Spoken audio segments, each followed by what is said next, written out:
Bonjour, c'est Ursule. Bienvenue à Vie et Miséricorde. On est le 17 février 2026. Alors, quand je suis faible. Amen. Notre texte se trouve dans le psaume 72 et le verset 12. Il s'est dit, car il délivrera le pauvre qui crie et le malheureux qui n'a point d'aide. Il délivrera le pauvre qui crie, le malheureux qui n'a point d'aide. Alors, on peut le voir sous deux angles.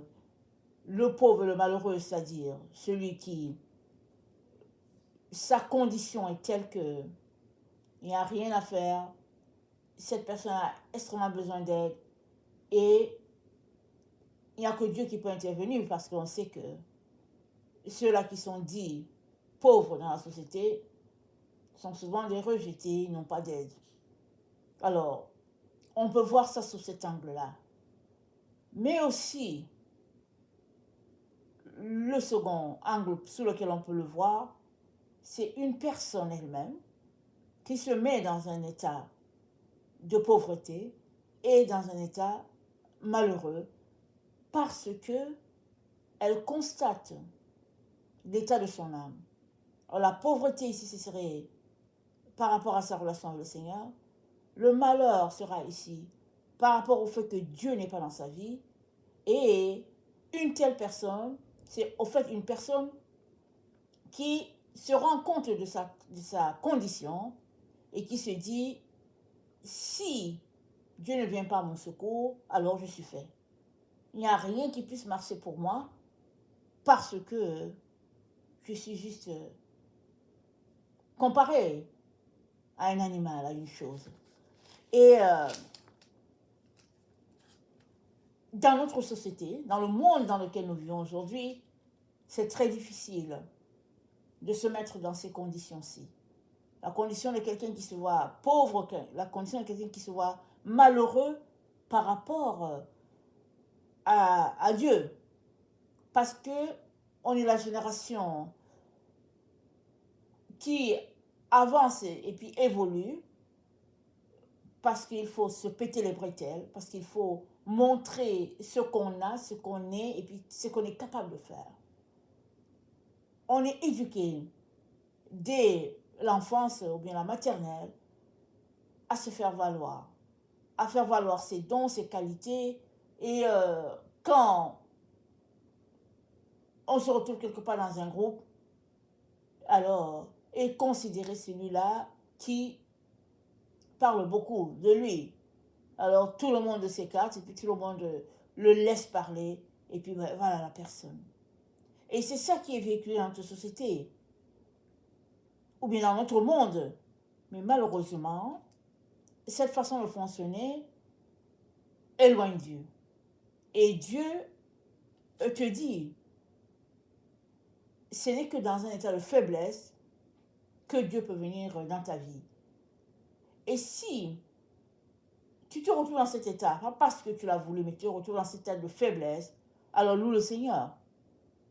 Parce que quand on est faible, c'est alors qu'on est fort, parce que Dieu est en nous et c'est lui qui va assurer le combat ou bien nous délivrer d'une situation assez compliquée. Donc, dans un état de faiblesse, c'est de courir en direction de Dieu. Maintenant, pour qui se met dans cet état de faiblesse, alors il y a encore plus de bénédictions parce que la personne a décidé de se dépouiller d'elle-même, de revêtir le manteau de l'humilité et de venir au devant de Dieu afin que Dieu puisse, afin qu'il puisse connecter à Dieu et puis découvrir sa relation d'enfant à son père. Et une telle situation, c'est ça que notre Dieu encourage pour quiconque veut venir devant lui. Dans le psaume 86, le verset 14, c'est dit, ô Dieu, des orgueils se sont levés contre moi. Une troupe d'hommes violents en veulent à ma vie. Ils ne portent pas leurs pensées sur toi. Mais toi, Seigneur, tu es un Dieu miséricordieux et compatissant, lent à la colère, riche en bonté et en fidélité. Tourne vers moi les regards et aie pitié de moi. Donne la force à ton serviteur et sauve le fils de ta servante. Donc, le psalmiste se met dans une condition de dépendance totale à Dieu, une condition qui montre qu'il a besoin de Dieu dans sa vie. Et quand c'est comme ça, Dieu accourt parce qu'il est un père pour nous et tout ce qu'il veut, c'est nous équiper pour que nous puissions entrer parfaitement dans notre destinée. Et il prête l'oreille quand on se met dans une condition d'humilité, dans une condition de quelqu'un qui a besoin de Dieu, Dieu prête l'oreille. La confirmation se trouve dans le psaume 86, au verset 6, c'est dit « Éternel, prête l'oreille à ma prière. Sois attentif à la voix de mes supplications. Je t'invoque au jour de ma détresse, car tu m'exauces. Nul n'est comme toi parmi les dieux, Seigneur, et rien ne ressemble à tes œuvres. Éternel, prête l'oreille à mes prières. » Le Seigneur, il va toujours prêter l'oreille à tes prières. Si tu viens, non avec des gros sabots, mais tout simplement comme un enfant devant ton Père, désirant son aide, son soutien. Et dans le psaume 106,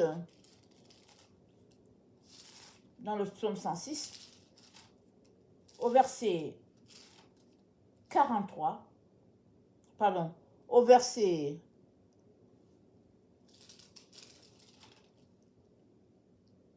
43b, psaume 106, le verset 43b, c'est dit,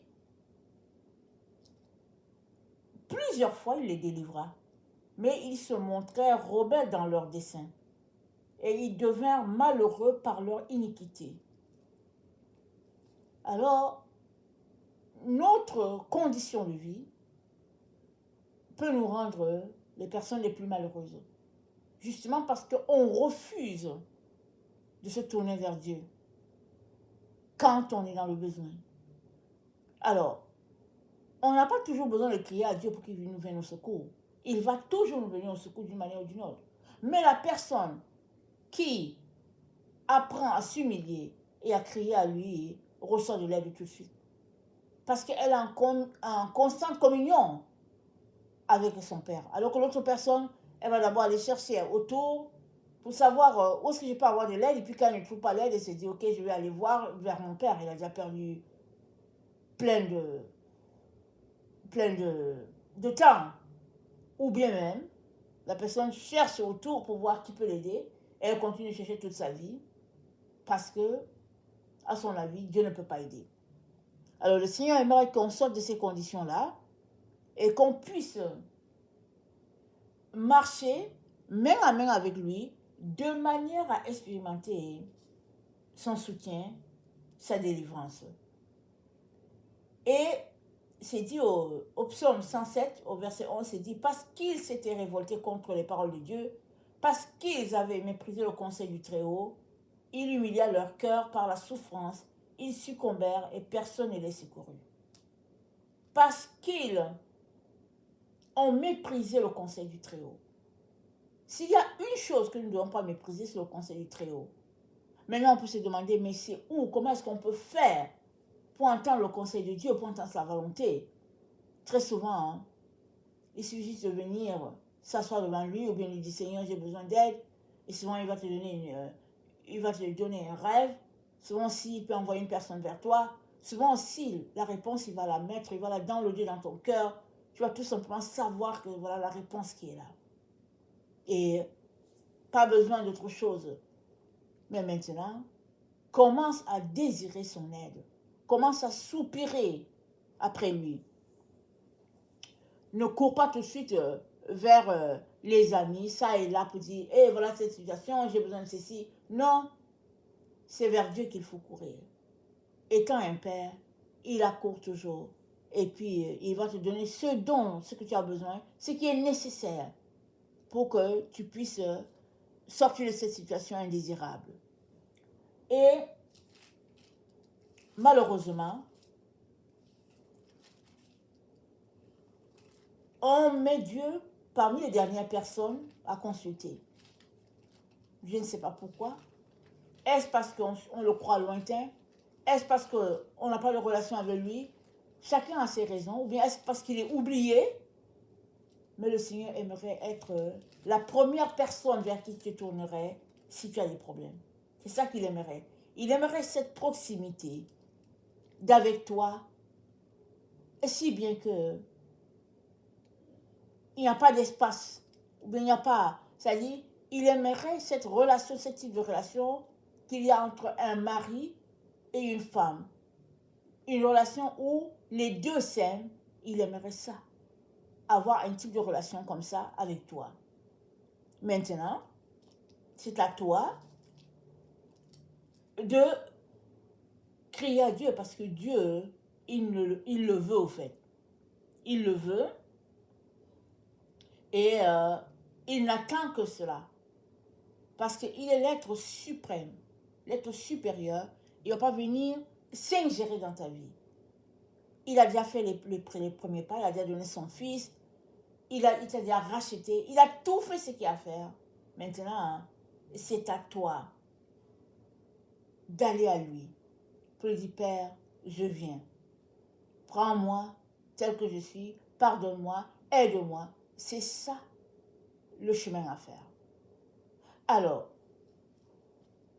être malheureux devant Dieu, c'est tout simplement désirer de lui, soupirer à lui, et la Bible dit, Dieu ne dédaigne pas un cœur contrit et humilié, il ne dédaigne pas cela.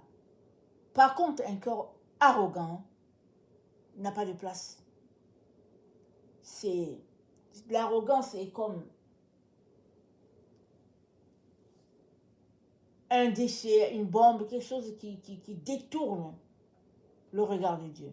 Je viens donc nous encourager à descendre de notre hauteur et à marcher sur le chemin de l'humilité. Et Dieu ne manquera pas de se manifester à chacun d'entre nous. Si tu ne connais pas le Seigneur, je viens te dire que Jésus-Christ c'est le chemin. Ce n'est pas tes études qui vont te donner Dieu, et ce n'est pas ton argent. Tu as besoin de Dieu. Il te suffit d'ouvrir la bouche, inviter le Seigneur Jésus-Christ à venir et à lui demander pardon pour tes erreurs, à inviter le Saint-Esprit qui est là pour te conduire dans toute la vérité. Et voilà, tu viens de changer ta condition, passant d'une personne qui ne connaît pas Dieu à un enfant de Dieu. Passant d'une personne qui opposait Dieu à une personne maintenant qui est dans le camp de Dieu. Parce que c'est tout ce que Dieu veut. Il aimerait tout simplement que tu puisses jouir de tout ce qu'il a préparé pour toi. Et que tu ne puisses pas te laisser voler tout ce que Dieu t'a donné par toutes sortes de distractions et de mensonges tissés ça et là, t'empêchant de voir la gloire de Dieu et de la voir seulement quand tu auras traversé, que tu auras quitté notre temps, que tu seras de l'autre côté, c'est de réaliser que tiens, j'avais tout apporté si je savais. Mais ce serait trop tard. Alors je viens fortement nous encourager à laisser Dieu être pleinement Dieu. Et dans nos moments de faiblesse, n'ayons pas honte. Parce que quand tu es faible, c'est alors que Dieu est fort en toi. Parce qu'il vient te soutenir. Il vient t'aider. Et il vient vivre le problème que tu traverses pour toi. Si bien que quand tu te sens faible, c'est alors que tu es fort. Parce que Dieu est avec toi. Amen. Soyons tous bénis. Amen.